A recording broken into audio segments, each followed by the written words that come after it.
Welcome to This Explainer. You know, every football fan, scout, and coach out there is constantly obsessing over one thing: finding the next big star. But today, we're going to look at this by exploring the wild tension between highly structured talent ID systems and the totally unpredictable, passionate human element of the game. It's an incredible balancing act between cold, hard data and raw human spirit. Part 1. The Arjen Robben Paradox. Talent is not obvious. Let's start with a story that proves talent development doesn't exactly follow a neat, predictable timeline. Think back to 2012. Arjen Robben had that devastating miss against Iker Casillas in the 2010 World Cup final. Afterwards, legendary manager Jose Mourinho and his camp essentially wrote him off. Mourinho's spokesman came right out and said Robben lacked character and the absolute will to win. They genuinely thought they had him completely figured out, right?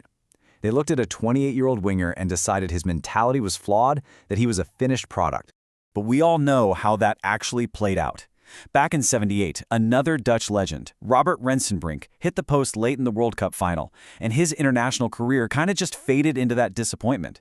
Robben was staring down that exact same abyss. But instead of fading away, he used it as a springboard. He literally defied biology.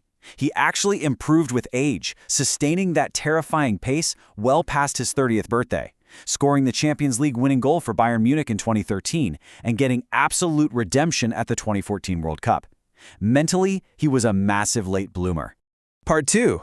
The Global Talent Leak. Finding the next star. So here's the thing. If a world-class generational talent like Arjen Robben was almost completely written off by some of the sharpest minds in the game, how many promising young players are just going entirely unnoticed around the world? The data on this is honestly staggering. Based on the FIFA ecosystem analysis, a massive 51%, over half, of member associations outside the top 50 don't even have a strategy for identifying talent. No strategy at all. That is a gigantic leak in the global talent pipeline. Countless kids with massive potential are just slipping through the cracks because the net to catch them simply doesn't exist. Arsene Wenger, FIFA's chief of global football development, actually hit the nail on the head here. He says the global train of youth development is moving, and it is unstoppable. The game is accelerating so fast, and we urgently need structured pathways to make sure absolutely no talent is left behind, regardless of where a kid is born or what resources they have. Part 3. Dimension 1. Football Philosophy. The bedrock of talent ID. To actually plug that massive global leak and help nations build reliable systems, the FIFA Talent Identification Guide outlines 5 key dimensions. They flow down logically from philosophy all the way to constants. But for this explainer, we're going to zero in entirely on Dimension 1, because it's the absolute bedrock: philosophy. Before a country can even think about finding its next star, it absolutely must define its national philosophy. Now, this isn't just about picking a 4-3-3 or a 3-5-2 on a pitch, it's about identity. It's the culture, the core beliefs, and what an organization fundamentally believes it takes to win football matches. I mean, you can't systematically identify talent if you don't actually know what you're looking for, right? Part 4. Building a national DNA. Defining core values. Let's look at how this DNA actually builds across a couple of very different European countries. Take Wales, for example, a country of just over 3 million people. They ended a crushing 58-year absence from major tournaments by crafting what they proudly called the Welsh way. They leaned heavily into core societal values like family, respect, and excellence. And by using really simple, unifying language, they connected the senior national side all the way down to the grassroots level. So a youth coach in a tiny Welsh village knows exactly what characteristics the national team is hunting for. Meanwhile, Finland takes a totally different approach, one that perfectly fits their own unique culture. They lean hard into a strong societal commitment to equality. By law, kids under 16 have to be educated in their local areas, so the Finnish FA just doesn't relocate youngsters for football. Instead, they keep players local, effectively casting this massive net over 20% of all their registered youth players. It gives everyone a totally equal chance to be seen by regional coaches. Part 5. Protecting late bloomers. Norway's hybrid approach. And that Finnish model perfectly sets up our next critical point, which is really spearheaded by Norway's unique geographical approach. Norway has this massive, sprawling geography, but a pretty small population. So, they know they literally cannot afford to lose a single talented player. Their core philosophy is a broad-based model. They intentionally delay any narrow selection processes to protect every available player. Their whole motto is essentially, Don't select too narrow too early. To actually pull this off, Norway did something brilliant. They realized that kids who hit puberty early have this massive but temporary physical advantage. So they created parallel future teams at the U14 to U16 levels.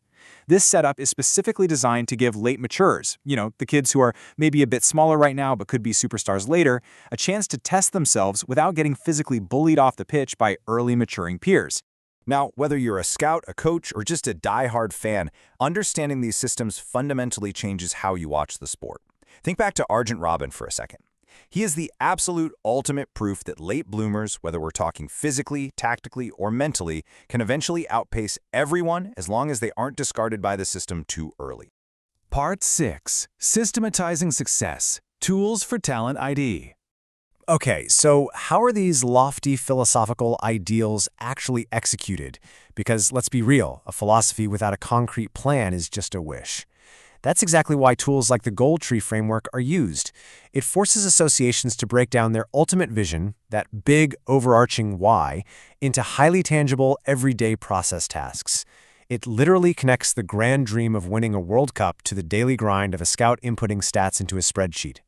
And when you combine that goal tree with SMART goals, organizations get complete control and motivation. Specific, measurable, achievable, realistic, and time-bound. This whole framework ensures that every single scout, coach, and analyst is pulling in the exact same measurable direction, completely eliminating the guesswork from the Talent ID pipeline. But here is the profound realization you should really take away from this explainer. While systematic frameworks, goal trees, and data metrics are absolutely essential for stopping that global talent leak we talked about, they must ultimately serve the unpredictable, passionate human element of the game, not the other way around. The perfect talent ID system uses data and structure, not to enforce some rigid robotic conformity on kids, but to protect their unique joy and creativity. It's built to protect the players whose true world-beating potential might just be invisible to the naked eye until years down the line.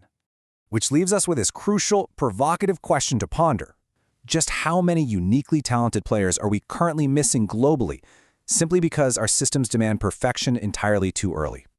Thanks for joining me on this explainer. I really hope this changes how you look at the beautiful game and the stars of tomorrow.